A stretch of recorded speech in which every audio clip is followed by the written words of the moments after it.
is subtle work. We've talked about this in multiple podcasts, and it does take a little bit of practice. And I have a trick to help make this easier.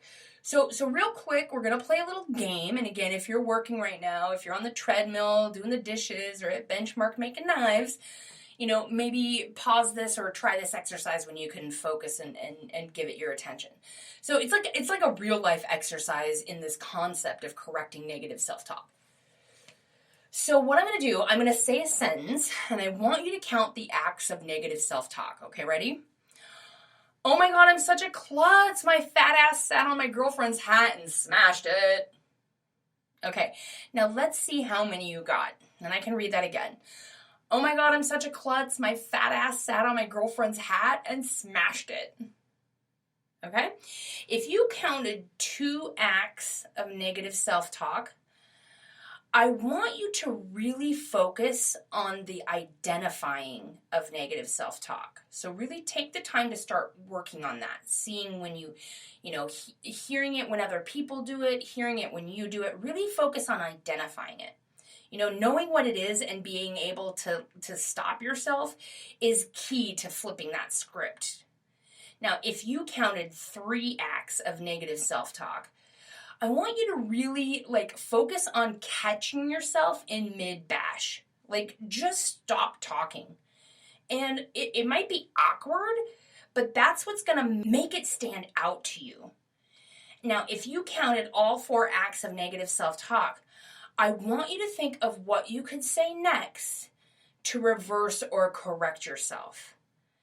Because when you're talking negatively about yourself, it seems so subtle enough. I mean, yeah, you're kind of putting yourself down, but you're not kicking yourself in the face, But if you add up that subtle negative self-talk over days, multiple times a day sometimes, and of course, if you add up what you're actually saying in your head versus what actually comes out of your mouth, it's what we say inside our heads, that ugly shit, that's really doing the damage.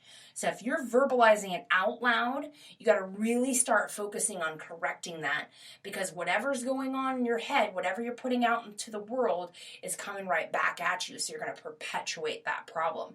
And we want to get away from talking about ourselves in negative light.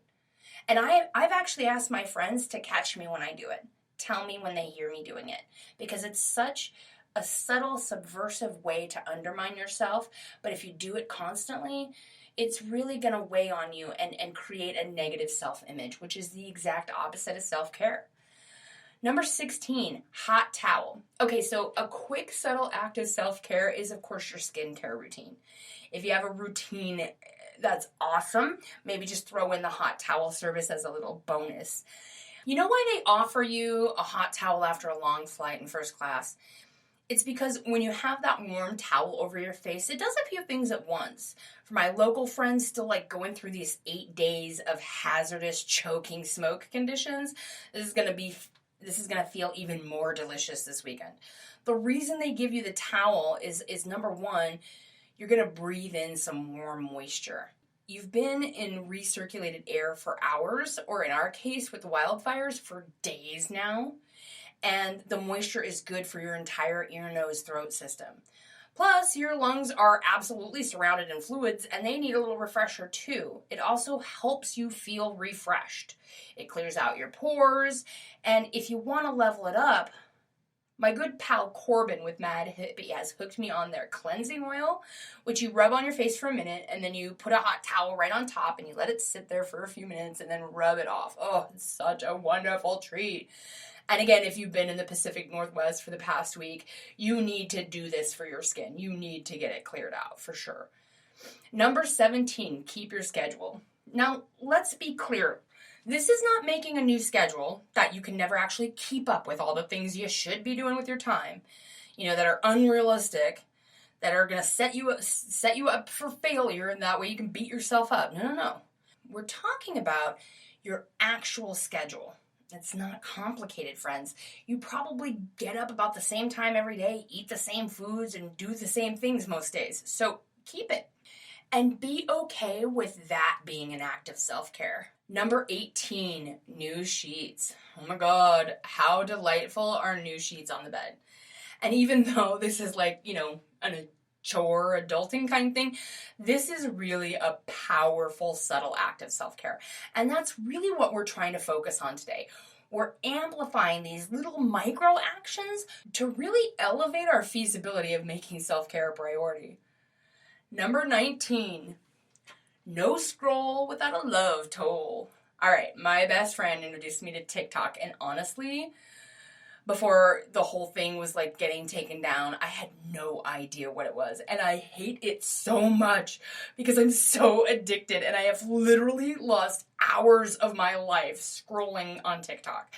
And I came across one that was like, this is a love toll. You have to say one loving thing to yourself before you scroll on.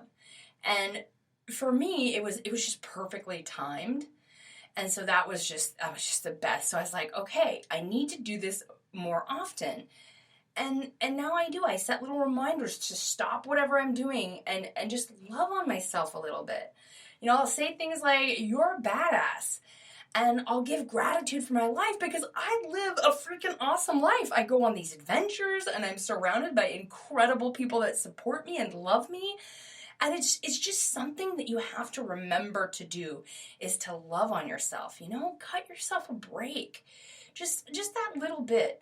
And last but not least, on my 20 subtle acts of self-care, number 20, celebrate.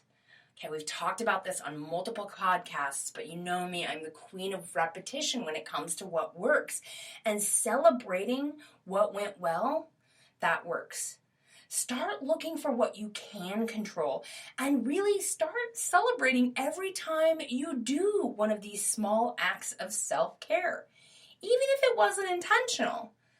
And this is how we make self-care the priority without making it overwhelming. If you missed any of these 20 different ideas, they are up on the website. You can find them at www.selfcareissexy.com. All right, friends, that's it for this week. Thank you for joining me. If you have a story you'd like to share and you want to be on the show, please email me. It's Chris, Kris, at selfcareissexy.com. Okay, we've got some really great content coming your way, so stay tuned. And remember that self-care is sexy. We're giving you permission to put yourself first.